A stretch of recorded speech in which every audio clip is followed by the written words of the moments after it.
Kwa jina naitwa Charles Elisha Lembo, ni mwenyekiti wa kamati ya uwakili, hamasa na uwezeshwaji wa makanisa katika dayosisi yetu ya Western Tanganyika. Kamati hii ilianzishwa na Baba Askofu mwezi Februari mwaka 2025 ikiwa na wajumbe 21. Wajumbe hawa wanatoka katika parishi, dinari na kanda mbalimbali zilizopo katika dayosisi yetu. Kamati hii imekuwa ina jukumu kubwa maalum ambalo ni kuona ni namna gani watu wanaweza kujitoa na kufanya vizuri kulingana na mahali waliopo, na ikiwa ni kuangalia penye udhaifu ili kubebana katika kutatua changamoto zilizopo katika dayosisi yetu. Kamati hii imekuwa na shughuli mbalimbali, lakini shughuli kubwa zilizopo ni kwanza kupanga mikakati ya namna ya kuiendeleza dayosisi yetu. Jukumu la pili ni kutoa elimu na ushauri na kutoa hamasa kwa ndani ya dayosisi juu ya kukuza uwakili wa dayosisi katika maparishi na dinari mbalimbali zilizopo katika halmashauri yetu. Na jukumu la tatu ni kutekeleza shughuli za kamati hii ikisaidiana na kamati ya maendeleo ya dayosisi katika kufikia malengo au maono ya dayosisi ambayo yalilengwa au yalitolewa na Baba Askofu. Jukumu la nne ni uwezeshaji wa makanisa, ambayo kamati inalenga sana yale makanisa ambayo yanatafuta maeneo kwa ajili ya upanuzi wa huduma ya uinjilisti, pamoja na yale ambayo yameshajenga majengo ambayo yanaelekea katika hatua ya kumalizia. Kwa hiyo kamati ina mfuko wake ambao huwa unachangia kuwapa support wale ndugu ambao wanataka kununua viwanja au na kukamilisha maeneo ya makanisa. Hivyo katika kipindi cha mwaka huu ambao tuliteuliwa na Baba Askofu mwaka 2025, tumekuwa na malengo na shughuli za kufanya mbalimbali, ambazo kwanza tulikuwa tumepanga tupate kwanza takwimu za makanisa yote katika dayosisi ambayo yana mipango hiyo ya kununua viwanja au yana miradi ya ujenzi wa makanisa mbalimbali. Jambo lingine ilikuwa ni kuunga mkono kwa maparishi ambayo tayari yana miradi hiyo ya ujenzi wa makanisa na ununuzi wa viwanja. Mkakati mwingine ilikuwa ni wajumbe kutembelea zile parishi tarajiwa kwa ajili ya kufanya tathmini kama zimefikia vigezo vya kupata uhalali wa kuwa parishi kamili. Na kwa bahati nzuri katika mwaka wa 2025 wajumbe walitembelea parishi 13 ambazo zilikuwa ni parishi tarajiwa, na katika hizo parishi 13, parishi 11 zilifanikiwa kupata hadhi ya kuwa parishi kamili. Na jambo lingine ambalo tulikuwa tunatarajia kulifanya ilikuwa ni kutoa elimu ya uwakili katika shughuli ambazo zilikuwa zinafanyika katika dayosisi yetu, hasa kupitia kwa mfano makambi ya vijana ambayo yalikuwa yanafanyika katika kila kanda. Kwa hiyo wajumbe walikuwa wamejipanga kutembelea kwa ajili ya kutoa elimu ya uwakili katika makambi hayo yalikuwa yanafanyika katika dayosisi yetu katika mwaka 2025. Na vile tuna matarajio ambayo tunategemea kuyafanya katika mwaka huu. Kwanza kuna yale ambayo hatukuyakamilisha katika mwaka uliopita. Hayo tena tunategemea kuanza nayo katika shughuli ambazo tutakuwa tunazifanya. Vile tutakuwa tunahamasisha maparishi tarajiwa. Kwa mfano kuna yale ambayo mwaka jana hayakuwa yamepata vigezo hivyo. Kwa hiyo yaendelea kuhamasishwa kufikia vigezo na kufikia hatua ya kupata hadhi ya parish. Vile kuna parish ambayo tayari kama parish 12 ambazo zinategemewa kupata parish kamili mwaka huu.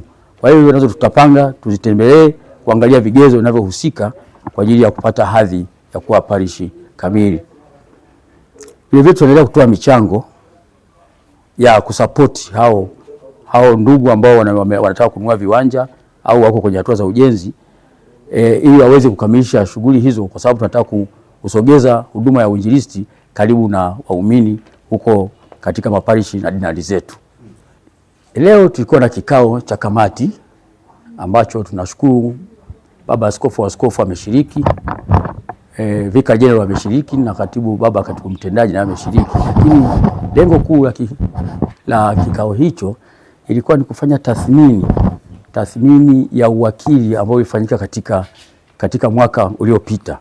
Na sasa tuangalie tumefikia wapi katika mwaka uliopita, na sasa tujipange katika mwaka unaokuja huu 2026 ili tuweze kufika juu zaidi, kwa sababu tukilinganisha mwaka juzi 2024 na mwaka 2025 basi tumepanda karibuni kwa 88%.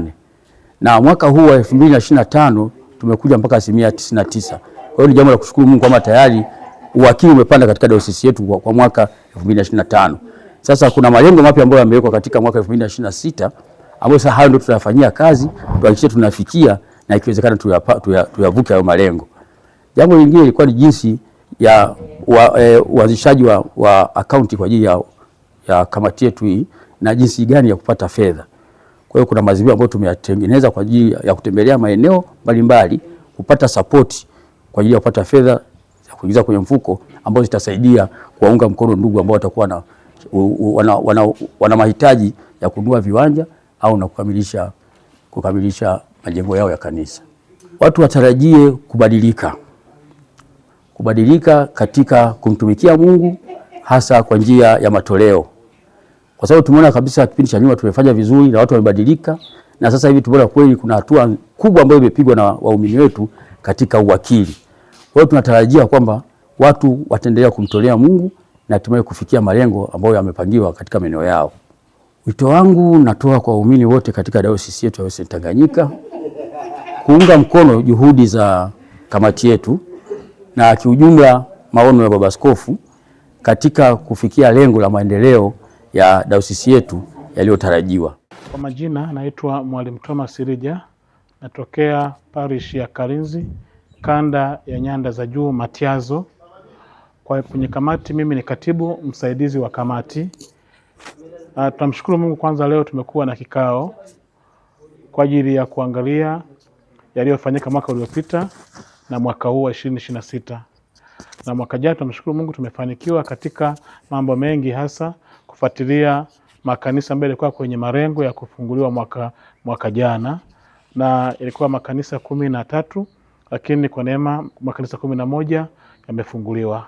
Lakini pia tulikuwa na zoezi la kuangalia uwakili ndani ya dayosisi yetu kwa makanisa mbalimbali, na pia kwa asilimia kubwa ukilinganisha mwaka wa jana na mwaka wa 2024, mwaka wa jana tumevuka kwa asilimia nzuri, asilimia 99, wakati 2024 ilikuwa asilimia 88. Kwa hiyo tuna asilimia 11 zimepanda. Hayo ni mafanikio. Sasa kwa mwaka huu wa 2026 tumelenga sana kuendelea kutazama makanisa ambayo yako nyuma kiuwakili, hasa mawasilisho ya CCF kwa ngazi ya dayosisi, lakini pia kuendelea kusaidia makanisa ambayo yanaendelea na ujenzi wa miradi, hasa ujenzi wa makanisa.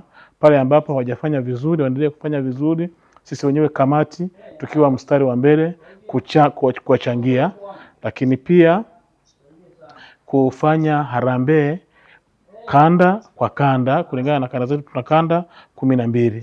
Kwa tutafanya hayo katika mwaka ambao tumeuanza sasa. Kwa hiyo tuko pamoja. Pia tunampongeza baba askofu kwa kuwa hii kamati ameipa nguvu, na yenyewe sasa imepokea nguvu ya baba askofu, itaendelea kufanya kazi hii kwa weledi na majitoleo yasiyo ya kawaida. Mimi ni mama katika wajumbe wa uhamasishaji au uwakili kwa dayosisi yetu, na mimi nimechaguliwa. Hilo kwanza namshukuru Mungu. Kwa majina yangu naitwa Marieta Patrick. Kwa kweli mimi huu wito nilikuwa nao sana. Hata kabla ya hili nilikuwa ni mhamasishaji tu. Kwa hiyo kwa sasa nimepewa miguu ili niweze kuhamasisha sasa sawa sawa. Kwa hiyo nitaenda kwa wamama kwanza, kwa upande wa umaki au kwenye idara yetu ya wamama dayosisi ni mwana umaki. Lakini pia mimi ni muimbaji wa kwaya ya umaki ambayo iko kanda ya Manispaa, kanisa kuu la St. Michael Mwanga. Kwa hiyo kama muimbaji, kama kiongozi wa wamama, maana pale mimi ni mwenyekiti msaidizi, nitajitahidi kadri Mungu atakavyoniwezesha niweze kuwaelekeza wamama wenzangu kumtumikia Mungu, kujitoa kwa hali na mali, kwa sababu hakuna baraka bila kutoa.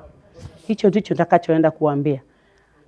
Na tutashirikiana vizuri na wamama wenzangu, tutafanya hata na makongamano na nini, ili tuweze kuona ni jinsi gani tunaweza tukaitoa dayosisi yetu mahali ilipo, ili izidi kusonga. Tuwe kama wengine huko, tunasikia dayosisi fulani ina vyuo, ina mashule, ina nini, na sisi kwani tumeshindwaje? Na sisi tunaweza. Kwa hiyo hilo ndilo tutakaloenda kulifanya. Leo tulikuwa kwenye kikao cha kupokea mawasilisho yaliyojadiliwa na viongozi wetu, hususan kama maaskofu, namna ya kupandisha uwakili wa dayosisi yetu kulingana na mipango kazi iliyopo kwenye dayosisi yetu. Kwa hiyo tumekabidhiwa, tumeipokea, tumeijadili, tumeiona kabisa inafaa, na sisi kama kuhamasisha maendeleo ya dayosisi yetu tumeipokea na tuko tayari kuifanya, kwa sababu ni sehemu ya kazi ambayo tumetumwa. Kwa hiyo tuna wasiwasi, nadhani 2026 mpaka kufika 2027 malengo tuliyoyapangiwa tunahitaji kufanya vizuri zaidi kuliko yale tuliyowafanya, ijapo tumefanya kwa kiwango kizuri. Kwa hiyo tunaendelea kusukuma kuhamasisha namna ya utoaji na namna ya upandaji wa makanisa, ili kufanya uinjilisti uwe vizuri ndani ya dayosisi yetu ya Western Tanganyika.